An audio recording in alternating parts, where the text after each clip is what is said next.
February 1943. Field Marshal Erwin Rommel sat in his command post near the Tunisian border, writing a letter to his wife Lucy. His forces had just smashed through American positions at Kasserine Pass. Outside, the Afrika Korps was celebrating victory. Inside, Rommel was analyzing what he had learned about the Americans. The letter was blunt. Rommel wrote that the Americans were soft, lacked proper training, and their officers made amateur mistakes that would have gotten them court-martialed in any European army. Rommel had just watched American forces break and run at Kasserine Pass. Over 6,000 American casualties in 6 days. Entire battalions surrendered. Equipment abandoned on the battlefield. It was the kind of collapse Rommel had seen from the French in 1940. The Americans didn't just lose at Kasserine, they were humiliated. Soldiers who had grown up on stories of World War I heroism were suddenly questioning if they were cut out for this. Rommel didn't just see a tactical opening. He thought he was witnessing the American spirit breaking in real time. He wrote to Lucy that if Germany could launch another offensive within weeks, they could push the Americans into the sea before they learned how to fight properly. The assessment was shared with Berlin. Exploit American weakness immediately. Don't give them time to adapt. Rommel's assessment wasn't based on prejudice. It was based on observed performance. At Kasserine Pass, American forces had demonstrated multiple critical failures. Their commanders positioned units poorly. Radio discipline collapsed under pressure. Coordination between infantry and armor was non-existent. When German forces attacked, American units retreated without orders, creating cascading panic. The American Second Corps commander, Major General Lloyd Fredendall, had built his headquarters in a canyon 70 miles behind the front lines. He communicated by radio and telephone without seeing the battlefield. His orders were confused and contradictory. German intelligence officers compiled detailed reports. American equipment was adequate. American soldiers fought bravely when cornered. But American command structure was amateur. These were not soldiers who had faced the Wehrmacht before. They were learning warfare in real time against Germany's best. Rommel calculated it would take the Americans at least 6 months to fix their leadership problems. Probably 12 months to develop effective doctrine. If Germany struck again in March, the results would be similar to Kasserine. German armored doctrine had proven itself against every opponent since 1939. Concentrate superior force at a weak point, break through with armored spearheads, exploit the breakthrough with mobile formations, force the enemy to retreat or be encircled. This doctrine had shattered French armies in 6 weeks. It had destroyed Soviet armies in 1941. It had pushed British forces across North Africa twice. The formula worked because most armies fought defensively, trying to hold lines that German mobility could bypass. Kasserine Pass had proven the Americans fought the same way. They established defensive positions and waited to be attacked. When German armor concentrated against weak sectors, American forces retreated rather than counterattack. Rommel studied the terrain around El Ghoutar in central Tunisia. It was perfect for another demonstration. If German forces attacked there in late March, they would catch American units still recovering from Kasserine. The psychological advantage alone would be decisive. Berlin approved Rommel's assessment. One more offensive would break American morale completely. Then Germany could shift forces to face the British, while Americans shipped their defeated army home. German intelligence reported a command change in early March. Lieutenant General George S. Patton, Jr. had assumed command of Second Corps on March 6, 1943, the same corps that had collapsed at Kasserine Pass. When Patton arrived at Second Corps headquarters, the atmosphere changed before he even spoke. He rolled in with a siren-blaring motorcade, wearing his famous ivory-handled revolvers. He didn't just issue orders, he issued an ultimatum. The days of the soft American were over. Patton forced men to wear ties and regulation helmets in the desert heat, not out of vanity, but to remind them they were professionals, not defeated refugees. Officers who arrived without proper uniform were fined on the spot.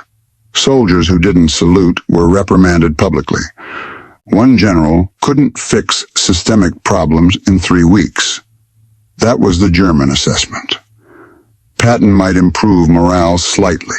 He might enforce better discipline, but he couldn't teach an entire corps new doctrine in less than a month. Rommel's health was failing. His stomach ailments and exhaustion were worsening, but his tactical mind was sharp. He reviewed the El Guitar attack plan one final time before turning operational command over to General Hans-Jürgen von Arnim. The plan assumed American defensive tactics. The plan assumed American hesitation under pressure. The plan assumed that 3 weeks wasn't enough time to transform an army. Every assumption was logical, based on German experience, against every other opponent. March 22, 1943. German forces prepared to attack American positions near El Guitar. The German order of battle included the 10th Panzer Division with Mark IV tanks and the experienced Italian Centauro Division. German commanders briefed their units on expected American responses. Americans would defend from fixed positions. When German armor concentrated, Americans would call for air support that might not arrive. If pressure increased, Americans would retreat like at Kasserine. The German tanks had superior firepower and armor protection. German 75mm guns could penetrate Sherman armor at 2,000 yards. Sherman guns needed to close to 500 yards for effective penetration. The technical advantage in firepower was decisive in open desert terrain. German artillery prepared fire plans to suppress American positions. The entire operation was designed to exploit what worked at Kasserine. March 23, 1943. Dawn broke over El Guitar. German forces advanced expecting another victory. They were about to discover that 3 weeks was enough time to change everything that mattered. The German attack began at 6 a.m. Lead elements of the 10th Panzer Division rolled toward American positions held by the 1st Infantry Division, the Big Red One. Visibility was good. Terrain was favorable. Everything matched the operational plan. Then American artillery opened fire. Not ranging shots, not scattered fire. Coordinated time-on-target salvos that dropped multiple batteries on German positions simultaneously. Every gun in 2nd Corps could concentrate its fire on a single point at the exact same second. This level of artillery coordination was something German forces, still relying heavily on horse-drawn artillery, could not replicate. The accuracy was shocking. The volume was devastating. German tanks took direct hits. Radio operators heard urgent calls from infantry units requesting medical evacuation. The Americans weren't suppressed. They were firing back with precision that suggested professional forward observers and experienced artillery crews. The 10th Panzer Division kept advancing. This was expected resistance. Americans would break under sustained pressure. German commanders ordered units to push through the artillery and close with American positions. American tank destroyers opened fire from concealed positions. German Mark IVs started taking flank shots. The Americans weren't defending from obvious positions. They had positioned anti-tank weapons to create crossfire that made German armor vulnerable regardless of facing. By 9 a.m., German forces had penetrated 2,000 yards into American positions. This was normal for an offensive, but the Americans weren't retreating. They were conducting fighting withdrawals to prepared secondary positions. For the men of the 1st Infantry Division, El Guitar wasn't just a battle. It was an exorcism. They were the same soldiers who had been humiliated at Kasserine Pass. As the 10th Panzer rolled toward them, the Big Red One didn't look for an exit. They looked at their sights. They had traded their fear for cold, professional rage. German radio intercepts picked up American communications. The tone was professional and calm. Officers were giving clear tactical orders. Units were reporting positions and coordinating fields of fire. This wasn't the panicked radio chatter from Kasserine Pass. American infantry held positions under German fire until ordered to withdraw. When they withdrew, they moved to new positions and resumed fighting. They weren't running. They were executing tactical retreats that preserved unit cohesion while making German advances costly. The Italian Centauro Division on the German right flank reported heavy resistance.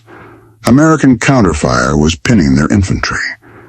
When Italian units advanced, American machine gun positions opened fire from overlapping fields. The Americans had prepared the battlefield properly. By noon, the German advance had stalled at 3,000 yards. This wasn't the breakthrough Kasserine Pass had led German commanders to expect. General Hans-Jürgen von Arnim commanded German forces in Tunisia after Rommel's departure. He received reports from El Guitar at his headquarters. The attack wasn't achieving objectives. American resistance was organized and effective. Casualties were mounting without corresponding American collapse. This didn't match the intelligence assessment. Von Arnim studied the tactical reports with growing concern. Something fundamental had changed. The Shermans were still outgunned by German armor. The terrain wasn't dramatically different from Kasserine, but the Americans were fighting with coordination and aggression that German commanders hadn't anticipated. Radio intercepts revealed American officers giving confident tactical orders.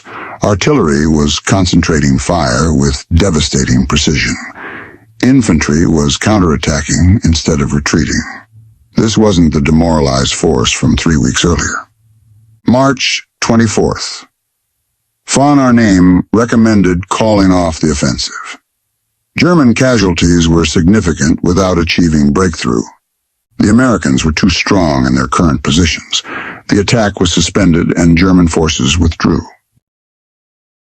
German intelligence worked to understand what had happened at El Guitar. They interviewed captured American soldiers. They studied documents recovered from the battlefield.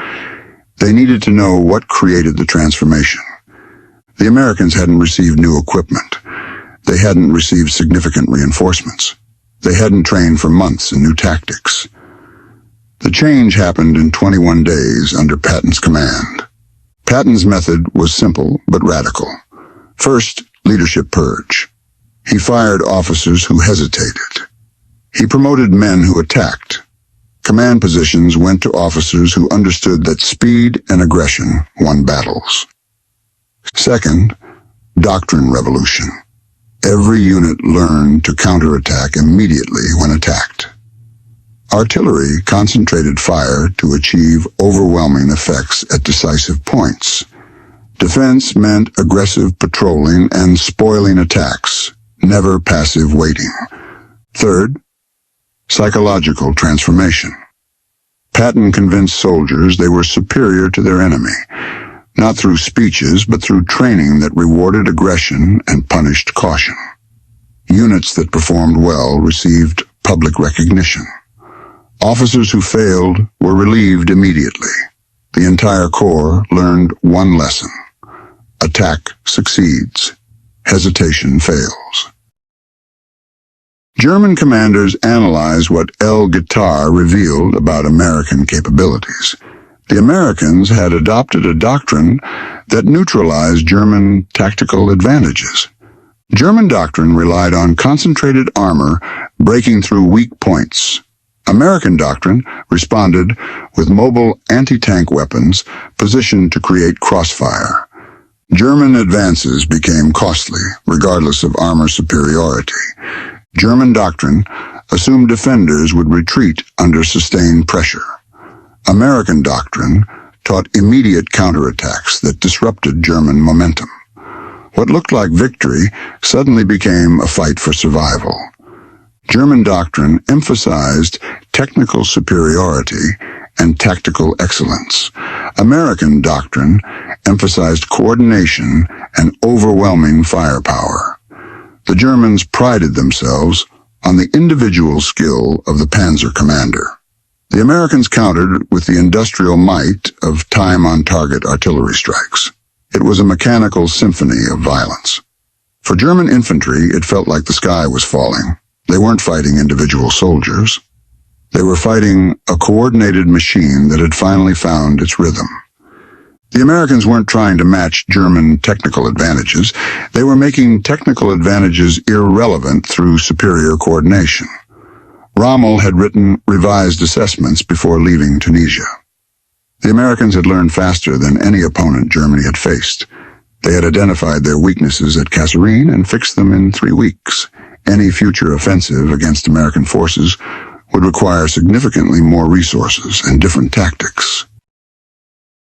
March 6, 1943. 2 critical events happened simultaneously. In Tunisia, Rommel launched his final offensive in North Africa at Medellin against British 8th Army. The attack was a one-day disaster. British forces stopped German armor cold.